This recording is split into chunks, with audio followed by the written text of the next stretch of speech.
Hello students, इयत्ता 12वी अर्थशास्त्र या विषयाच्या अभ्याससत्रामध्ये मी धन्वे जी.एच. शारदाबाई पवार महिला महाविद्यालय, शारदानगर, बारामती आपले सर्वांचे सहर्ष स्वागत करीत आहे. प्रकरण दुसरे, उपयोगिता विश्लेषण अर्थात युटिलिटी ॲनालिसिस. या भागामध्ये आतापर्यंत आपण काय पाहिले ते अगदी थोडक्यामध्ये उजळणी स्वरूपात पाहूयात आणि पुढे जाऊयात.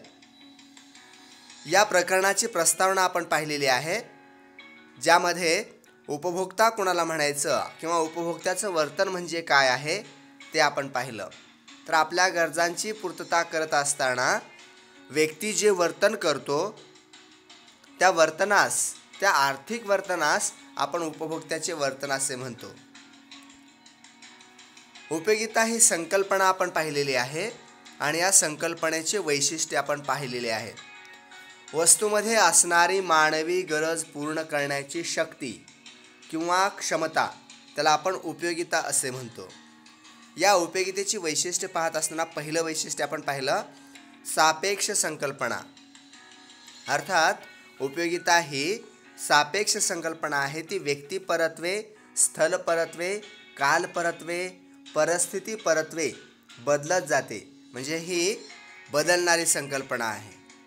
2 नंबर आपण पाहिलं व्यक्तिनिष्ठ संकल्पना. उपयोगिता ही व्यक्तिपरत्वे, व्यक्तिनुसार बदलणारी संकल्पना आहे. एखाद्या व्यक्तीला एखाद्या वस्तूमध्ये उपयोगिता जाणवते, दुसऱ्या व्यक्तीला त्यामध्ये उपयोगिता जाणवेलच असं नाही, म्हणजे व्यक्तिनिष्ठ आहे. नैतिकदृष्ट्या तटस्थ आहे. अर्थात उपयोगिता ही नीती अनीती, चांगले वाईट, योग्य अयोग्य या गोष्टींना थारा देत नाही. त्यातून मानवी गरज पूर्ण होते की नाही एवढंच उपयोगितेमध्ये पाहिलं जातं आणि त्यामुळे नैतिकदृष्ट्या तटस्थ आहे असं म्हटलेलं आहे. उपयोगिता आणि उपयुक्तता या भिन्न संकल्पना आहेत, यामध्ये फरक आहे. अर्थात वस्तूच्या वापरापासून मानवाचं होणारं कल्याण त्याला आपण उपयुक्तता असे म्हणतो आणि त्या वस्तूमध्ये मानवी गरज भागवण्याची असणारी क्षमता त्याला आपण उपयोगिता म्हणतो. आणि एखाद्या वस्तूमध्ये उपयोगिता असेल तर उपयुक्तता असेलच असं नाही. उपयोगिता आणि आनंद या भिन्न संकल्पना आहेत असं आपण पाहिलं. एखाद्या वस्तूच्या वापराने व्यक्तीची किंवा मानवाची गरज पूर्ण होईल, पण त्यातून त्याला आनंद मिळेलच असं नाही. म्हणून या 2 संकल्पना भिन्न आहेत. उपयोगिता आणि समाधान सुद्धा वेगवेगळ्या संकल्पना आहेत किंवा फरक आहे यामध्ये.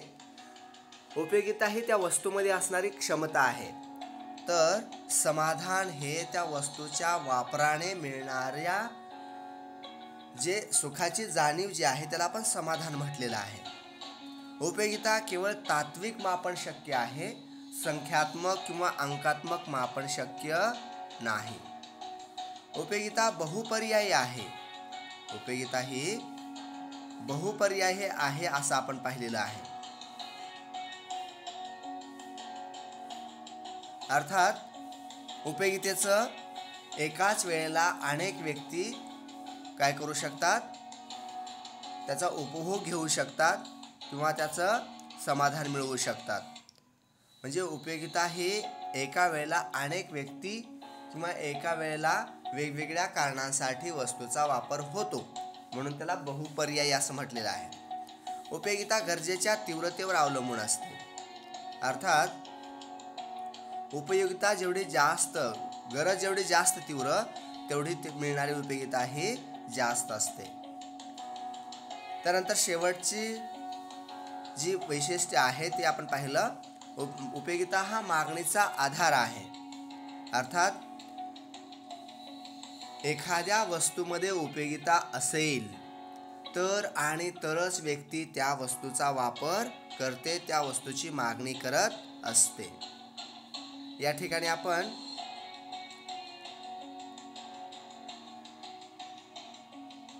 उपयोगितेच्या अनुषंगाने वैशिष्ट्याचा भाग पाहिलेला आहे. त्याची अगदी थोडक्यामध्ये उजळणी पण आपण केली.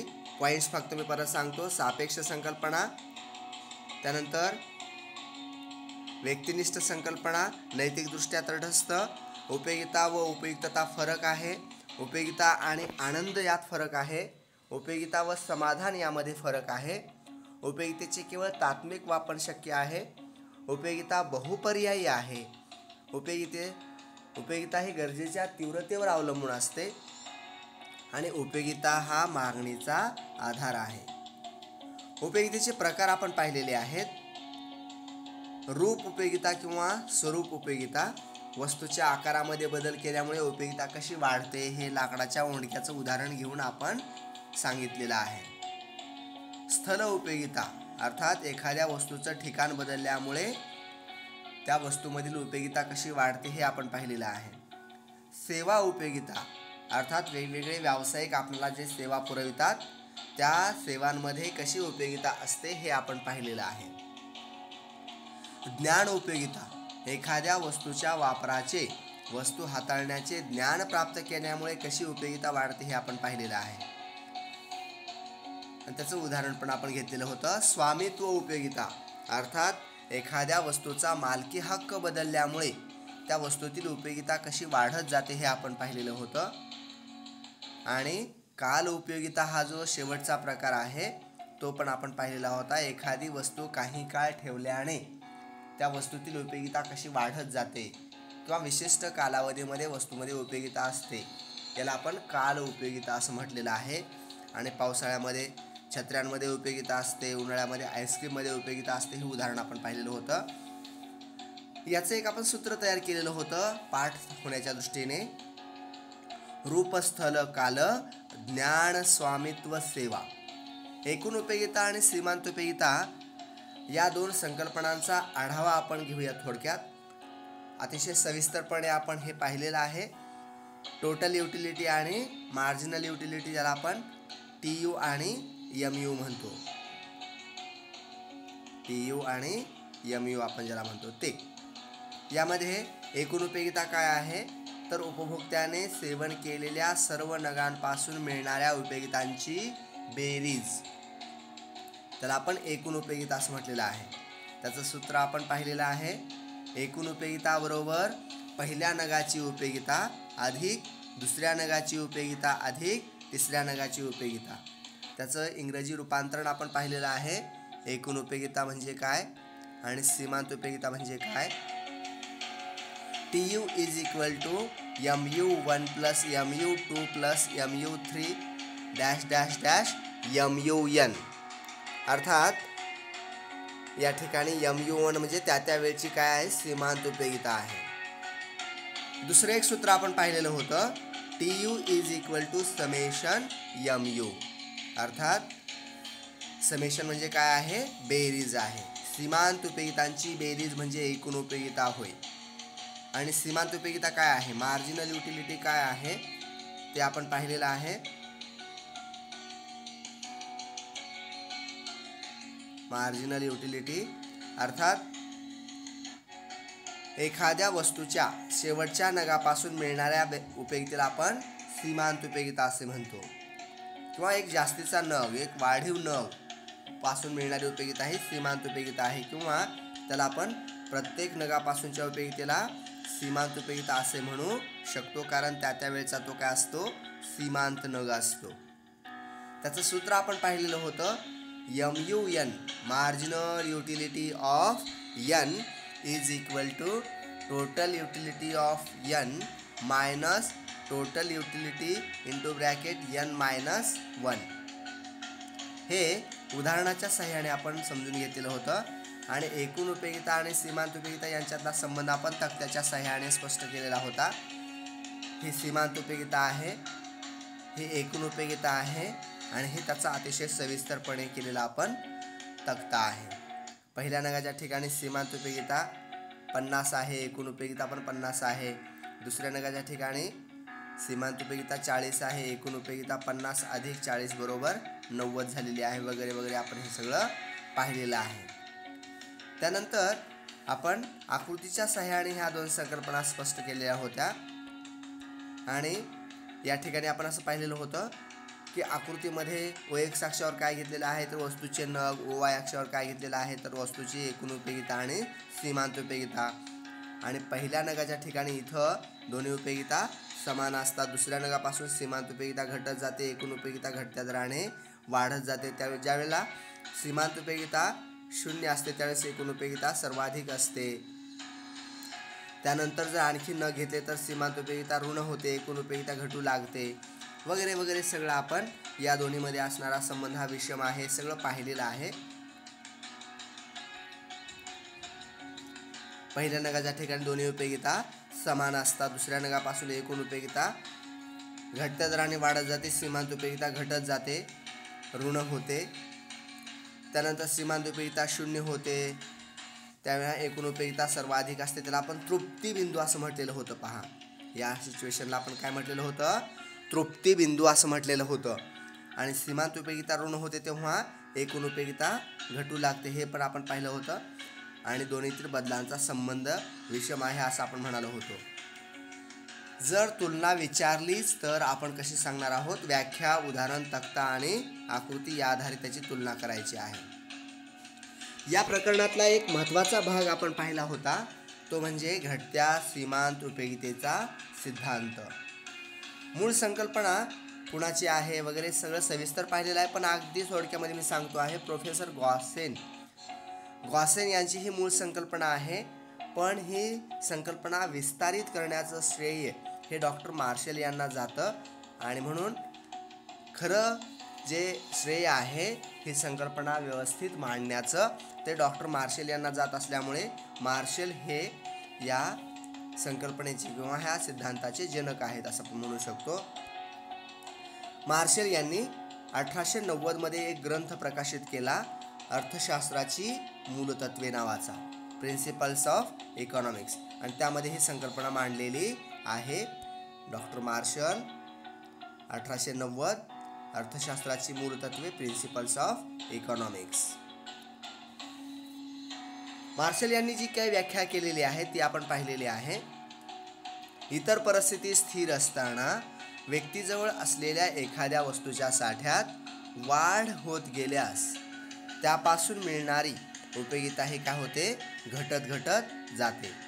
इतर परिस्थिती स्थिर असताना व्यक्तीजवळ उपलब्ध असलेल्या एखाद्या वस्तूच्या साठ्यात वाढ होत गेल्यास त्यापासून मिळणारी उपयोगिता किंवा समाधान घटत जाते. किंवा एखाद्या व्यक्तीला एखाद्या विशिष्ट वस्तूचे एकापाठोपाठ एक या क्रमाने अनेक नग जर सेवन करण्यासाठी दिले तर प्रत्येक वाढीव नगापासून मिळणारी उपयोगिता ही कमी कमी मिळत जाते. मानवी गरजा या अमर्यादित आहेत. त्या गरजा पूर्ण करण्यासाठी मानवाकडे उपलब्ध असणारे पैसा, वेळ, शक्ती ही साधने मात्र मर्यादित आहेत वगैरे वगैरे आपण सगळं पाहिलेलं आहे. आणि किंमत स्थिर असताना किंवा इतर काही बाबी जर स्थिर मानल्या आणि व्यक्तीच्या उपलब्ध असणाऱ्या वस्तूच्या साठ्यामध्ये जर वाढ होत गेली तर त्या व्यक्तीची त्या वस्तूची गरजेची तीव्रता ही कमी कमी होत जाते आणि त्याला मिळणारं समाधान किंवा उपयोगिता घटत जाते. हे आपण तक्त्याच्या सहाय्याने पाहिलेलं होतं. या तक्त्यामध्ये गणेश या व्यक्तीला आपण काय केलेलं आहे? आंब्याचे नग सेवन करण्यासाठी दिलेले आहेत. आणि पहिल्या नगापासून गणेशला 35 एवढी उपयोगिता मिळते, दुसऱ्या नगापासून त्याला 30 एवढी उपयोगिता मिळते, तिसऱ्या नगापासून त्याला 25 एवढी उपयोगिता मिळते, चौथ्यापासून 20, पाचव्यापासून 15, सहाव्यापासून 10 एवढी उपयोगिता मिळते, सातव्या नगापासून त्याला 5 एवढी उपयोगिता मिळते, आठव्यापासून त्याची उपयोगिता 0 झालेली आहे, तर 9व्या नगाच्या ठिकाणी त्याची उपयोगिता ही मायनस झालेली आहे किंवा ऋण 5 झालेली आहे. तक्त्याचं स्पष्टीकरण आपल्याला करायला लागतं. वरील तक्त्यामध्ये आंब्याचे नग घेण्यात आलेले असून गणेश या व्यक्तीला आंब्याचे नग जे दिलेले आहे त्यापासून मिळणारी उपयोगिता दर्शवण्यात आलेली आहे वगैरे वगैरे. OX अक्षावर सीमांत नग आणि OY अक्षावर आपण सीमांत उपयोगिता घेतलेली आहे. पहिल्या नगाच्या ठिकाणी किती आहे, तर पहिल्या नगाच्या ठिकाणी सीमांत उपयोगिता ही हा पहिला नग, त्याच्यापासून मिळणारी सीमांत उपयोगिता इथं 35 आहे. दुसऱ्या नगाच्या ठिकाणी किती आहे, 30 आहे. तिसऱ्या नगाच्या ठिकाणी किती आहे, 25 आहे. असं आपण काय करायचं आहे, हे दाखवायचं आहे. या पद्धतीनं आपण आकृती काढायची आहे. या ठिकाणी सीमांत उपयोगिता काय झालेली आहे, इथं 8व्या नगाच्या ठिकाणी 0 झालेली आहे. 9वा नग घेतला तर सीमांत उपयोगिता ऋण होते, -5 मिळते. तक्त्याचं आकृतीचं स्पष्टीकरण करून हा सिद्धांत आपण समजून घेतलेला आहे. आपण पुढे जातो आहोत. या सिद्धांताची गृहीतके आपण पाहिलेली होती, ती सुद्धा परत मी अगदी थोडक्यामध्ये सांगतो आहे. पहिलं गृहीतक जे आहे ते आहे विवेकशीलता. उपभोक्ता हा विवेकी असायला पाहिजे, सर्वसामान्य असायला पाहिजे. त्याला चांगलं किंवा योग्य अयोग्य या गोष्टी कळल्या पाहिजेत, त्याला आपण विवेकी म्हणतो. तर उपभोक्ता हा मद्यप्राशन केलेला वेडा चमत्कारिक असता कामा नये, त्याला योग्य अयोग्यतेचा फरक कळला पाहिजे. असा सर्वसामान्य आणि विवेकशील उपभोक्ता असेल तर आणि तरच घटत्या सीमांत उपयोगितेचा सिद्धांत लागू पडतो. दुसरं गृहीतक जे आपण घेतलेलं आहे ते संख्यात्मक मापन, अर्थात उपयोगितेचं अंकामध्ये किंवा संख्येमध्ये मोजमाप करता येतं. वास्तवात परिस्थिती काय आपल्याला माहिती आहे, ही एक मानसशास्त्रीय संकल्पना आहे आणि त्याचं अंकात्मक मोजमाप आपण करू शकत नाही. पण आपल्याला इथं गृहीतक घ्यायचं आहे की गणितीय प्रक्रिया पूर्ण करण्यासाठी आपण संख्यात्मक मोजमाप करता येतं, असं काय केलेलं आहे, मांडलेलं आहे. तसं आपण गृहीतक घेतलेलं आहे. तिसरं गृहीतक आपण पाहिलं एकजिन्सीपणा, अर्थात वस्तू अनेक दृष्टीने रंग, रूप, आकार, वजन, चव, वेस्टर्न, आवरण, दर्जा, क्वालिटी काय असेल ते असेल, सर्व दृष्टिकोनातून काय आहे, व्यक्ती वस्तू ही एक समान एकजिन्सी आहे असं आपण पाहिलेलं आहे. हे गृहीतक घेतलेलं आहे. उपभोगामध्ये सातत्य असायला हवे, खंड पडता कामा नये. एखाद्या वस्तूचे सेवन जर सुरू केलं तर त्यामध्ये खंड जर पडला तर वस्तूची उपयोगिता घटणार नाही. म्हणजे वस्तू एकापाठोपाठ एक नग सातत्याने द्यायचे आहे, त्यामध्ये खंड पडता कामा नये, ब्रेक होता कामा नये. वस्तूचा आकार हा योग्य असायला पाहिजे. योग्य आकारमान हे गृहीतक आपण पाहिलेलं आहे. अर्थात योग्य आकारमान म्हणजे काय, तर अत्यंत वस्तू लहान किंवा अत्यंत मोठा आकार असता कामा नये. जसं की कलिंगड आपण पाहिलेलं होतं किंवा तीळ आपण पाहिलेलं होतं. कलिंगड किंवा तीळ यासारख्या वस्तू घेऊन आपल्याला चालणार नाही, तर योग्य आकाराच्या वस्तू घ्यायला हव्यात. स्थिरता, या ठिकाणी स्थिरता हे गृहीतक आपण घेतलं होतं. उपभोक्त्याच्या संदर्भाने त्याचे उत्पन्न, उपभोक्त्याची आवड निवड, त्याची सवय, त्याची पसंती, त्याचा प्राधान्यक्रम, या सर्व बाबी काय आहेत, इथं स्थिर आहेत. या बाबींमध्ये बदल होत नाही असं आपण मांडलेलं आहे. विभाज्यता हे गृहीतक आपण घेतलेलं होतं. अर्थात वस्तू विभाज्य आहेत, वस्तूचं विभाजन करून घेता येतं. वास्तव काय परिस्थिती आहे आपल्याला माहिती आहे, वस्तू विभाज्य नसतात. पण या सिद्धांताच्या गृहीतकामध्ये आपण तसं घेतलेलं आहे की वस्तू काय आहेत, विभाज्य आहेत. वस्तूचं विभाजन करून घेता येतं, त्याचे लहान लहान तुकडे करून घेता येतात वगैरे आपण पाहिलेलं आहे. शेवटचं गृहीतक आपण पाहिलं होतं एकच गरज. व्यक्ती एका वेळेला एकच गरज पूर्ण करते किंवा जी वस्तू तो घेतो आहे त्या वस्तूचा वापर फक्त आणि फक्त एकच गरज पूर्ण करण्यासाठी तो वापरतो असं गृहीतक घेतलेलं आहे. पण वास्तवामध्ये व्यक्ती एका वेळेला एकच गरज पूर्ण करत नसते, अनेक गरजा पूर्ण करते. वैशिष्ट्ये पहा, गृहीतके परत एकदा पहा. विवेकशीलता, संख्यात्मक मापन, एकजिन्सीपणा, उपभोगामधील सातत्य, त्यानंतर योग्य आकारमान, स्थिरता, विभाज्यता आणि एकच गरज. त्यानंतर घटत्या सीमांत उपयोगिता सिद्धांताचे अपवाद आपण पाहिलेले आहे. हे अपवाद स्पष्ट करत असताना एक गोष्ट आपण आवर्जून या ठिकाणी उल्लेख केलेली होती. जरी काही या ठिकाणी अपवाद सांगितलेले असले, काही तज्ज्ञांनी, टीकाकारांनी, काही लोकांनी जरी काही अपवाद सांगितले असले तरी खऱ्या अर्थाने हे अपवाद नाहीत. या अपवादामध्ये काही तथ्य नाही. तज्ज्ञांनी या सिद्धांताला अपवाद सांगत असताना त्यांनी काय केलेलं आहे, गृहीतके विचारात घेतलेली नाहीत. डॉक्टर अल्फ्रेड मार्शल यांनी हा सिद्धांत स्पष्ट करत असताना जी गृहीतकं घेतलेली आहेत त्या गृहीतकांचा त्यांनी विचार केलेला नाही. म्हणजे त्याने कुठल्या ना कुठल्या अपवादामध्ये कुठलं ना कुठलं गृहीतक ते गृहीतक उल्लंघन केलेलं आहे किंवा त्या गृहीतकाचा विचार केलेला नाही, त्या गृहीतकाकडे त्यांनी दुर्लक्ष केलेलं आहे. आणि म्हणून या सिद्धांताला जरी अपवाद सांगितलेले असले तरी त्यामध्ये तथ्य नाही किंवा ते अपवाद काही खरे नाहीत, हे लक्षात घ्यायचं आहे. तर पहिला जो अपवाद त्यांनी सांगितला आहे तो आहे छंद. छंदाच्या बाबत हा नियम लागू पडत नाही किंवा खरा ठरत नाही असं त्यांना वाटतं, त्या तज्ज्ञांना त्या टीकाकारांना वाटतं.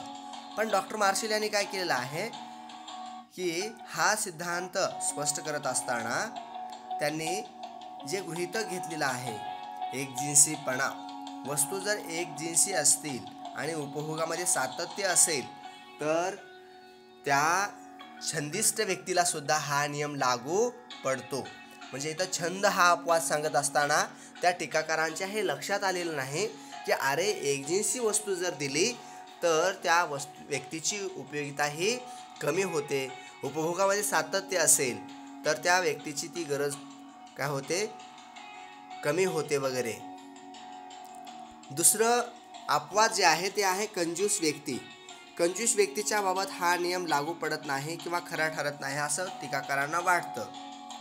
पण खरी परिस्थिती काय आहे की या कंजूस व्यक्तीचं स्पष्टीकरण करत असताना त्या तज्ज्ञांना काय केलेलं आहे, इथं त्यांनी विवेकशीलता हे जे गृहीतक आहे ते किंवा व्यक्ती सर्वसामान्य असते हे जे गृहीतक आहे त्याकडे दुर्लक्ष केलेलं आहे किंवा त्या गृहीतकाचं त्यांनी उल्लंघन केलेलं आहे. पुढच्या अपवादाकडे आपण जाऊया. व्यसनी व्यक्तीच्या बाबत किंवा मद्यप्राशन करणाऱ्या व्यक्तीच्या बाबत हा नियम लागू पडत नाही, कारण प्रत्येक ग्लासपासून त्या मद्यपी व्यक्तीची उपयोगिता किंवा त्याचं मिळणारं समाधान, त्याची नशा हे वाढत जाते असं टीकाकारांना वाटतं. पण असं स्पष्टीकरण करत असताना किंवा हा अपवाद सांगत असताना त्यांनी डॉक्टर मार्शल यांनी घेतलेलं विवेकशीलता हे जे गृहीतक आहे, सर्वसामान्य व्यक्ती असली पाहिजे हे जे गृहीतक आहे ते दुर्लक्षित केलेलं आहे किंवा त्याचं उल्लंघन केलेलं आहे, त्याकडे दुर्लक्ष केलेलं आहे. कारण व्यसनी व्यक्ती किंवा मद्यप्राशन केलेली व्यक्ती हे सर्वसामान्य राहत नाही, विवेकशील राहत नाही. आपण कुठे लोळतो आहोत, गटारात लोळतो आहोत की घाणीमध्ये लोळतो आहोत हे सुद्धा त्याला कळत नाही. आणि मग त्याची उपयोगिता वाढले की कमी झाले हे त्याला काय कळेल. म्हणून या ठिकाणी व्यसनाच्या अनुषंगाने सुद्धा हे जे गृहीतक किंवा हा जो अपवाद सांगितला आहे त्यामध्ये तथ्य नाही. पुढचं जे अपवाद सांगितला होता टीकाकारांनी तो सत्तेच्या अनुषंगाने, सत्तेच्या बाबत हा नियम लागू पडत नाही किंवा खरा ठरत नाही असं टीकाकारांना वाटतं. पण म्हणजे कसं की एखाद्या व्यक्तीला आपण नगरसेवक झाल्यानंतर नगराध्यक्ष व्हावं वाटतं, त्यानंतर त्याला आमदार व्हावं वाटतं, आमदार झाल्यानंतर त्याला मंत्री व्हावं वाटतं, मंत्री झाल्यानंतर त्याला मुख्यमंत्री व्हावं वाटतं, परत राष्ट्रपती व्हावं वाटतं, पंतप्रधान व्हावं वाटतं. हा जो सत्तेचा असणारा हव्यास आहे, खुर्चीची असणारी ही जी लालसा आहे, ही लालसा आणि हव्यास असणारी व्यक्ती ही काय नसते, विवेकी नसते, सर्वसामान्य नसते, ती अपसामान्य असते. आणि त्यामुळे अशा लालसी व्यक्तीच्या बाबत किंवा अशा हव्यास असणाऱ्या व्यक्तीबाबत हा नियम लागू करण्याची गरज नाही. डॉक्टर मार्शल यांनी विवेकशीलता, व्यक्ती ही विवेकशील असली पाहिजे, सर्वसामान्य असली पाहिजे असं गृहीतक घेतलेलं आहे. या गृहीतकाचं इथं उल्लंघन झालेलं आहे. हे गृहीतक विचारात न घेता सत्ता हा अपवाद टीकाकारांनी मांडलेला आहे. पैशाच्या बाबत हा नियम लागू पडत नाही किंवा पैशाच्या बाबत हा नियम खरा ठरत नाही असं टीकाकारांना वाटतं. आता असं का वाटतं त्यांना, कारण पैशाची सीमांत उपयोगिता ही शून्य होत नाही असं त्यांना वाटतं. पैशाची सीमांत उपयोगिता शून्य होत नाही ठीक आहे, पण ती कमी मात्र निश्चितपणे होते. कारण एखाद्या व्यक्ती गरीब असेल तर त्याची सीमांत उपयोगिता ही काय असते, गरिबाची सीमांत उपयोगिता ही जास्त असते आणि श्रीमंताची सीमांत उपयोगिता ही कमी असते. कारण श्रीमंताकडे पैसा वाढत जातो तसतसं त्याला मिळणारी सीमांत उपयोगिता ही कमी कमी कमी होत जाते. त्याचं पैशाचं असणारं महत्त्व श्रीमंताचं कमी कमी होत जातं आणि गरिबाकडच्या पैशाचं महत्त्व मात्र त्याला जास्त असतं, म्हणजे त्याची पैशाची सीमांत उपयोगिता ही जास्त असते. आणि म्हणून हा पैसा जो अपवाद सांगितलेला आहे या अपवादामध्ये सुद्धा तथ्य नाही. या सिद्धांताच्या टीकांचा किंवा मर्यादांचा विचार आपल्याला या ठिकाणी करायचा आहे. टीका, मर्यादा आणि आणखी एक शब्द आहे याला, या सिद्धांतामध्ये असणारे दोष. टीका, मर्यादा, दोष आपण पाहिलेले आहेत, पण तरी सुद्धा मी तुम्हाला परत एकदा अगदी थोडक्यामध्ये हे सांगणार आहे. पहिला या सिद्धांतावरती करण्यात म्हणजे सांगितलेला जो दोष आहे तो आहे अवास्तव गृहीतके. पहिला जो दोष सांगितलेला आहे तो आहे अवास्तव गृहीतके. या सिद्धांताच्या स्पष्टीकरणासाठी डॉक्टर मार्शल यांनी जी काही गृहीतके घेतलेली आहेत ती गृहीतके अवास्तव आहेत. अवास्तव म्हणजे वास्तवाला धरून नाहीत, फारच अव्यवहार्य आहेत असं टीकाकारांना वाटतं किंवा टीकाकारांनी टीका करतेवेळी तसं स्पष्ट केलेलं आहे. आणि हे सत्य आहे मात्र की विवेकी उपभोक्ता, संख्यात्मक उपयोगितेचं संख्यात्मक मापन शक्य आहे, वस्तू एकजिन्सी असतात, हे जे काही गृहीतके घेतलेले आहेत डॉक्टर मार्शल यांनी, ही गृहीतके अतिशय अवास्तव आहेत, अतिशय अव्यवहार्य आहेत. अशी परिस्थिती व्यवहारामध्ये कधीही येणार नाही. आणि म्हणून टीकाकारांनी हा एक दोष दाखवून दिलेला आहे किंवा ही सिद्धांताची मर्यादा आहे. गृहीतके असायला हवीत पण त्याला थोडा तरी वास्तवाचा आधार असावा. पण या सिद्धांताची सर्वची सर्व गृहीतके ही अवास्तव आहेत आणि म्हणून टीकाकारांनी यावरती ही टीका केलेली आहे. दुसरी टीका किंवा दुसरी मर्यादा जी या ठिकाणी सांगण्यात आलेली आहे ती आहे संख्यात्मक मापन. उपयोगितेचं संख्यामध्ये किंवा अंकामध्ये मोजमाप करता येतं असं आपण गृहीतक घेतलेलं आहे. पण वास्तव परिस्थिती अशी आहे की उपयोगितेचा आपण संख्येमध्ये किंवा अंकामध्ये मोजमाप करू शकत नाही. कारण उपयोगिता ही मानसशास्त्रीय संकल्पना आहे. उपयोगिता ही कसली संकल्पना आहे? मानसशास्त्रीय संकल्पना आहे. तिला आपण स्पर्श करू शकत नाही, ती आपल्या डोळ्याला दिसू शकत नाही आणि म्हणून उपयोगितेचे संख्यात्मक मापन यावरती टीका केलेली आहे.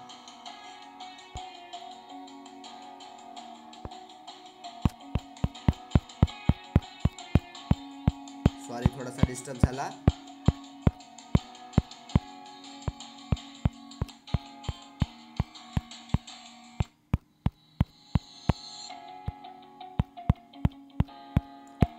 तर टीकांमध्ये आपण काय पाहिलं? संख्यात्मक मापन. उपयोगितेचं संख्यात्मक मापन करता येत नाही, पण या ठिकाणी संख्यात्मक मापन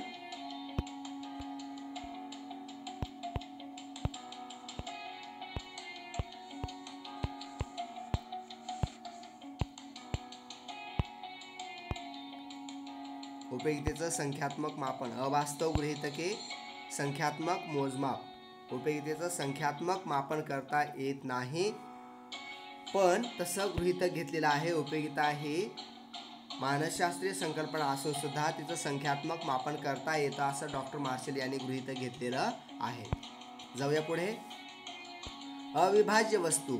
हा सिद्धांत खरा ठरण्यासाठी वस्तू या विभाज्य आहेत असं डॉक्टर मार्शल यांनी गृहीतक घेतलेलं आहे. व्यवहारामध्ये अनेक वस्तू या अविभाज्य असतात. जसं की गाडी आपण अर्धी घेऊ शकत नाही, फ्रीज आपण अर्धा घेऊ शकत नाही, टी व्ही, मोबाईल, लॅपटॉप या वस्तू आपल्याला अर्ध्या स्वरूपात किंवा पाव स्वरूपात घेता येतील का? पण तरीसुद्धा डॉक्टर मार्शल यांनी असं गृहीतक घेतलेलं आहे आणि म्हणून ही याची मर्यादा सांगता येते किंवा टीका केलेली आहे यावरती टीकाकारांनी.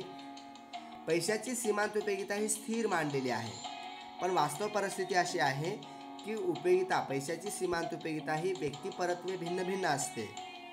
गरिबाला पैशाची सीमांत उपयोगिता ही जास्त असते, श्रीमंताच्या दृष्टीने सीमांत उपयोगिता ही अतिशय कमी असते वगैरे वगैरे. म्हणून टीकाकारांनी यावरती टीका केलेली आहे.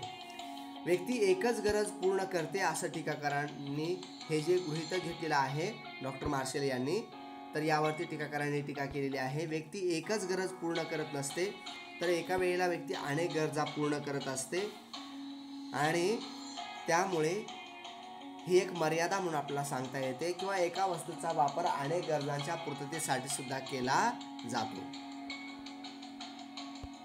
आपण पुढे जातो आहोत. या सिद्धांताच्या मर्यादा अगदी थोडक्यामध्ये परत एकदा सांगतो. अवास्तव गृहीतके, संख्यात्मक मापन, अविभाज्य वस्तू, पैशाची सीमांत उपयोगिता स्थिर आणि एकच गरज. तर या ठिकाणी या सिद्धांताच्या टीका किंवा मर्यादा संपलेल्या आहेत. आपण हा पण भाग पाहिलेला आहे. या आज जो आपण भाग पाहतो आहोत तो आहे या सिद्धांताचे महत्त्व किंवा उपयोग. अर्थात हा या सिद्धांताचा शेवटचा भाग आहे आणि एक किरकोळ भाग आहे, तो आपण उद्याच्या तासामध्ये पाहणार आहोत. या सिद्धांताचा महत्त्वानंतर एक छोटासा भाग राहिलेला आहे, तो आपण उद्याला पाहूयात. आज आपण महत्त्व पाहूयात. घटत्या सीमांत उपयोगिता सिद्धांताचे महत्त्व.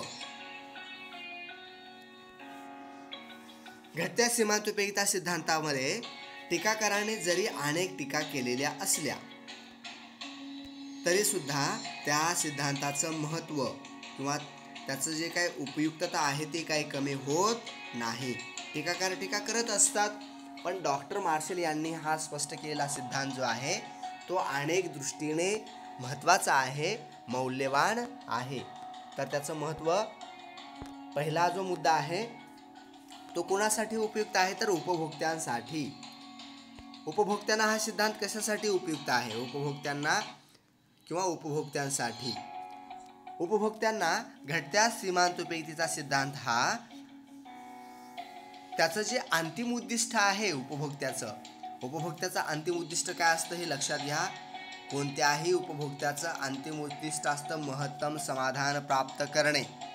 म्हणजे प्रत्येक उपभोक्ता हा या महत्तम समाधानासाठी धडपडत असतो आणि हे महत्तम समाधान प्राप्त करण्याचं त्याचं जे उद्दिष्ट आहे ते उद्दिष्ट तो त्याच्याकडे उपलब्ध असलेल्या ज्या काही साधनांचा वापर करून तो प्राप्त करण्याच्या दृष्टीने प्रयत्नशील असतो. आणि मग हे त्याला महत्तम समाधान कधी मिळेल, तर त्या उपभोगामध्ये वैविध्य असेल तरच त्या उपभोक्त्याला काय होणार आहे, महत्तम समाधान होणार आहे. हे सगळं आपल्याला म्हणजे उपभोक्त्याला महत्तम समाधान प्राप्त करण्यासाठी हा सिद्धांत मार्गदर्शक आहे. हे उपभोगामध्ये असणारं वैविध्य, एक गरज पूर्ण करून उपयोग नाही किंवा एकच वस्तूचं सेवन करून उपयोगिता महत्तम होत नाही, समाधान महत्तम होत नाही. हे जे आपल्याला कळणं गरजेचं आहे ते आपल्याला कशातून कळतं, उपभोक्त्याला हे कशातून कळतं, तर या घटत्या सीमांत उपयोगिता सिद्धांतामधून हे आपल्याला उमगतं किंवा उपभोक्त्याला हे यातून कळतं. तर पहिलं महत्त्व काय आहे, उपभोक्त्यांना हा सिद्धांत महत्तम समाधान प्राप्त करण्याच्या दृष्टीने, एवढंच लक्षात ठेवा, उपभोक्त्यांना हा सिद्धांत महत्तम समाधान प्राप्त करण्याच्या दृष्टीने उपयुक्त आहे आणि त्यासाठी उपलब्ध साधनांच्या माध्यमातून तो प्रयत्नशील असतो. उपभोगामध्ये वैविध्य असणं गरजेचं आहे. जाऊया पुढे. नंबर 2चा जो काही महत्त्व किंवा उपयुक्तता आहे ते आहे सरकारसाठी किंवा शासनाला हा सिद्धांत कशासाठी उपयुक्त आहे, तर वेगवेगळ्या धोरणांच्या आखणीमध्ये. शासन वेगवेगळी धोरणं आखतं की नाही, तर त्या वेगवेगळ्या धोरणांच्या आखणीमध्ये, वेगवेगळ्या धोरणं ठरवण्यामध्ये, या धोरणांच्या आखणीमध्ये किंवा धोरणं ठरवण्यामध्ये घटत्या सीमांत उपयोगितेचा सिद्धांत सरकारला किंवा शासनाला उपयुक्त आहे. एक उदाहरण म्हणून आपण कर विषयक धोरण जे आहे ते आपण घेऊयात. शासनाला कर विषयक धोरण ठरवण्यासाठी हा सिद्धांत उपयुक्त आहे. कसं ते आपण पाहूया. समजा सरकार वेगवेगळे कर लावतं आणि हे कर लावत असताना सरकार श्रीमंतावरती जास्ती कर आणि गरिबावरती मात्र कमी कर लावतं. श्रीमंतावरती जास्ती कर आणि गरिबावरती मात्र कमी कर लावतं. आता शासन या पद्धतीची जी काही कर प्रणाली अवलंबतं किंवा या धोरणाचा जे शासन अवलंब करतं याला आपण प्रगतशील कर आकारणी असं म्हणतो. उत्पन्नातील वाढीबरोबर कराची पातळी जर वाढत जात असेल तर त्याला आपण काय म्हणतो, प्रगतशील कर आकारणी. म्हणजे हे शासनाचं एक धोरण आहे. शासन प्रगतशील कर आकारणी करण्यासाठी घटत्या सीमांत उपयोगिता सिद्धांताचा आधार घेतं. कारण श्रीमंताची पैशाची सीमांत उपयोगिता काय असते, कमी असते. कारण श्रीमंताकडे पैसा जास्त झाला की त्याला पैशाचं असणारं महत्त्व कमी होतं. मग त्याच्याकडून पैसा शासन काय करतं, जास्ती काढून घेतं. आणि गरिबासाठी असणारं पैशाचं महत्त्व हे काय असतं, कमी असतं. गरिबाकडे पैसा कमी असतो आणि त्याला असणारं पैशाचं महत्त्व हे जास्त असतं. म्हणजे गरिबावरती शासन कमी कर लावतं किंवा गरिबावरती कर लावत नाही.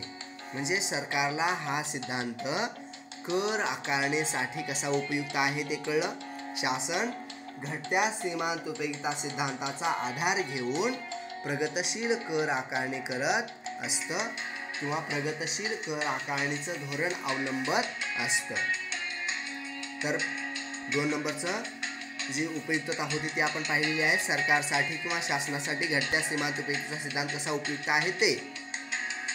तिसरं जे महत्त्व आहे ते आहे मूल्याचा विरोधाभास किंवा आपण त्याला मूल्य विरोधाभास असं म्हणतो. मूल्य विरोधाभास स्पष्ट होण्यासाठी घटत्या सीमांत उपयोगिता सिद्धांत उपयुक्त आहे. आता हा मूल्याचा विरोधाभास काय आहे ते समजून घेऊया आपण. कोणत्याही वस्तूमध्ये 2 प्रकारचं मूल्य असतं.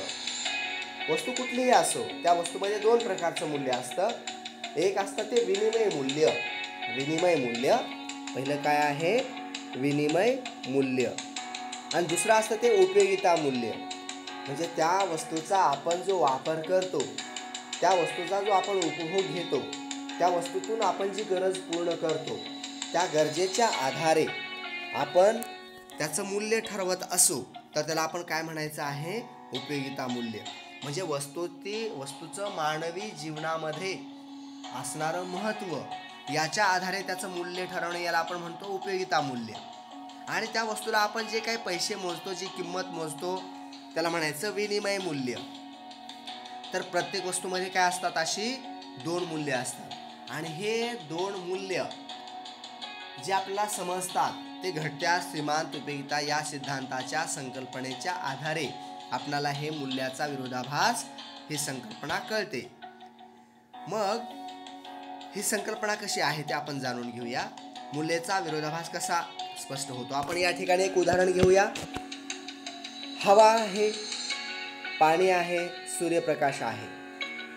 या गोष्टीचं मानवी जीवनामध्ये असणारं जे काय मूल्य आहे ते अतोनात आहे, प्रचंड आहे. मानव या वस्तूविना जिवंत राहू शकत नाही.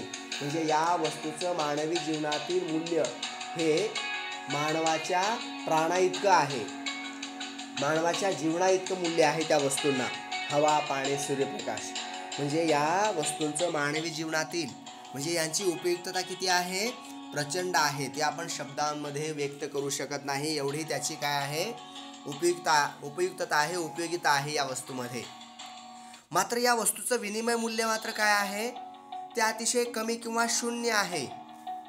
म्हणजे आपण सूर्यप्रकाशासाठी किंमत मोजतो का, त्याला पैसे मोजतो का, आपण सूर्याला म्हणतो का, हे सूर्या हे घे 100 रुपये दे आम्हाला सूर्यप्रकाश. किंवा निसर्गाला आपण म्हणतो का, हे निसर्गा हे घे 100 रुपये दे आम्हाला हवा, ऑक्सिजन दे, असं आपण म्हणतो का, तर नाही. या ज्या निसर्गाने प्रदान केलेल्या गोष्टी आहेत त्या अगदी विनामूल्य आहेत. त्याला कुठलाही मोबदला आपण मोजलेला नाही, त्याला कुठलीही किंमत आपण मोजलेली नाही. म्हणजे त्याला विनिमय मूल्य अतिशय कमी किंवा शून्य आहे, पण त्याचं उपयोगिता मूल्य मात्र काय आहे, प्रचंड आहे.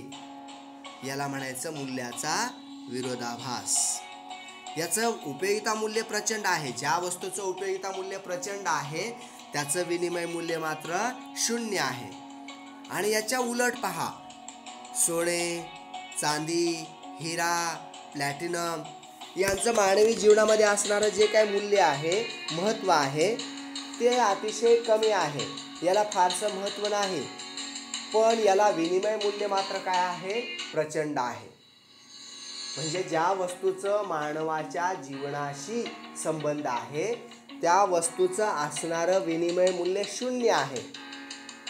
आणि ज्या वस्तूला मानवी जीवनामध्ये काहीही महत्त्व नाही त्या वस्तूचं विनिमय मूल्य मात्र काय आहे, प्रचंड आहे. म्हणजे सोने, चांदी, हिरा, प्लॅटिनम यांना प्रचंड किंमत मोजतो आपण. आणि हवा, सूर्यप्रकाश, पाणी यांना मात्र आपण 0 किंमत मोजतो. म्हणजेच काय आहे, इथं हा मूल्याचा विरोधाभास आहे. उपयोगिता मूल्य आणि विनिमय मूल्यामधला हा विरोधाभास आपणाला स्पष्ट व्हायचा असेल तर त्यासाठी घटत्या सीमांत उपयोगितेचा सिद्धांत, डॉक्टर मार्शल यांचा सिद्धांत उपयुक्त आहे. जाऊया पुढे आपण. पुढचं जे महत्त्व आहे, मागणीचा आधार. घटत्या सीमांत उपयोगितेचा सिद्धांत हा मागणीचा काय आहे, आधार आहे. म्हणजे एखाद्या वस्तूची मागणी आपण कधी करतो. मागणी म्हणजे काय आहे, खरेदी आहे. बाजारात जाऊन त्या वस्तूची खरेदी करणे, आपण याला काय म्हणतो, मागणी असं म्हणतो. तर एखाद्या वस्तूची आपण मागणी कधी करतो, तर त्या वस्तूमध्ये आपल्या दृष्टीने उपयोगिता असेल तरच त्या वस्तूची आपण खरेदी करतो, मागणी करतो. आता समजा एखादा प्राध्यापक आहे, तो प्राध्यापक ट्रॅक्टरची मागणी करेल का, किंवा ट्रॅक्टरच्या टायरची मागणी करेल का, नाही करणार ना. कारण त्याच्याकडे त्याच्या दृष्टीने ट्रॅक्टरमध्ये उपयोगिता असणार नाही. ट्रॅक्टर ही वस्तू त्याच्यासाठी उपयुक्त असणार नाही, गरजेची असणार नाही. ट्रॅक्टर ही त्याची गरज नाही. कदाचित प्राध्यापक आहे तर प्राध्यापक काय करेल, कदाचित लॅपटॉपची खरेदी करेल. कदाचित प्राध्यापक आहे म्हणजे कदाचित खडूची मागणी करेल, कदाचित चांगल्या पुस्तकांची मागणी करेल. हे काय आहे, मागणी आहे. ही मागणी व्यक्ती कधी करते, तर व्यक्तीच्या दृष्टीने त्या वस्तूमध्ये उपयोगिता असेल तर. समजा एखादा शेतकरी आहे, अडाणी आहे, तर तो अडाणी शेतकरी खडू, फळा, डस्टर या वस्तूंची मागणी करेल काय, तर तो या वस्तूंची मागणी करणार नाही. कारण त्याच्या दृष्टीने या वस्तूमध्ये उपयोगिता असणार नाही. म्हणजे व्यक्ती वस्तूची मागणी कधी करते, व्यक्ती वस्तूची खरेदी कधी करते, तर त्या वस्तूमध्ये त्या व्यक्तीच्या दृष्टीने उपयोगिता असेल तर आणि तरच त्या वस्तूची मागणी केली जाते. म्हणून उपयोगिता हा काय आहे, मागणीचा आधार आहे. उपयोगिता असल्याशिवाय व्यक्ती त्या वस्तूची मागणी करणार नाही. तर या ठिकाणी मागणीचा आधार आहे. घटत्या सीमांत उपयोगितेचा सिद्धांत किंवा उपयोगिता ही संकल्पना काय आहे, मागणीचा आधार आहे. वस्तूमध्ये उपयोगिता असेल तर आणि तरच त्या वस्तूची मागणी केली जाते.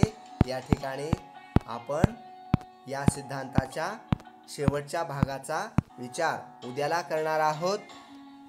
भेटूयात उद्याच्या लेक्चरमध्ये. तोपर्यंत धन्यवाद, थँक्यू, आभारी आहे. भेटूया उद्याच्या तासामध्ये.